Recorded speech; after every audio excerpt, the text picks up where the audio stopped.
Christian Jones with your WDHN Sports. What's up, Wiregrass? Thank you for continuing to kick it with us tonight. You already know what time it is. It's time for the CTPs, where I'll bring you my favorite highlights from week 1 of Wiregrass football. So enough with the talking.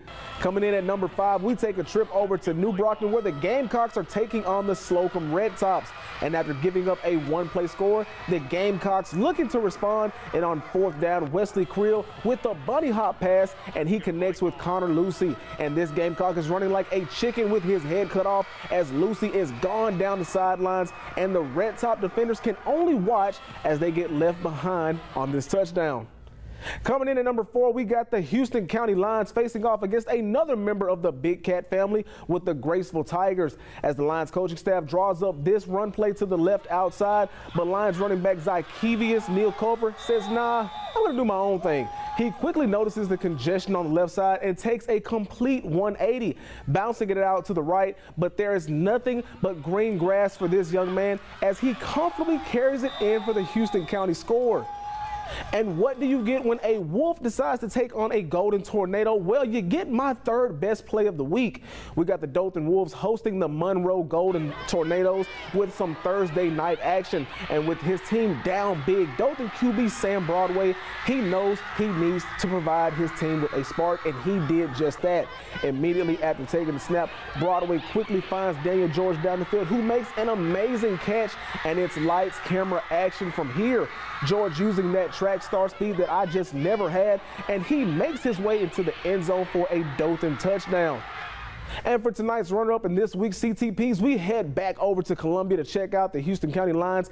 And will somebody please check this man's birth certificate, because this is downright ridiculous.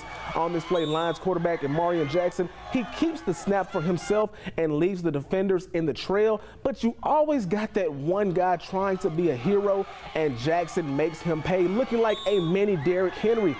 Jackson gives this defender the pie face, and they both make their way all the way into the end zone, and you just know Jackson had to flex on them one good time.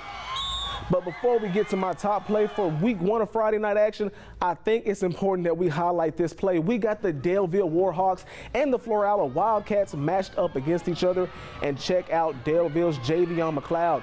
He fields this free kick and makes a few moves that will make people in wheelchairs want to stand up.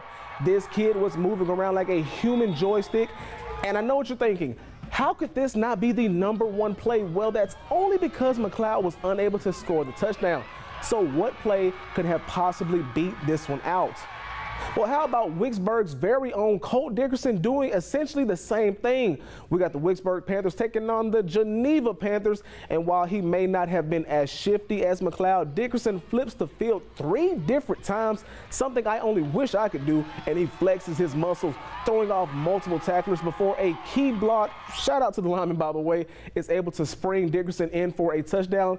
But more importantly, also spring him to the top and claiming the bragging rights to be my top play of this week.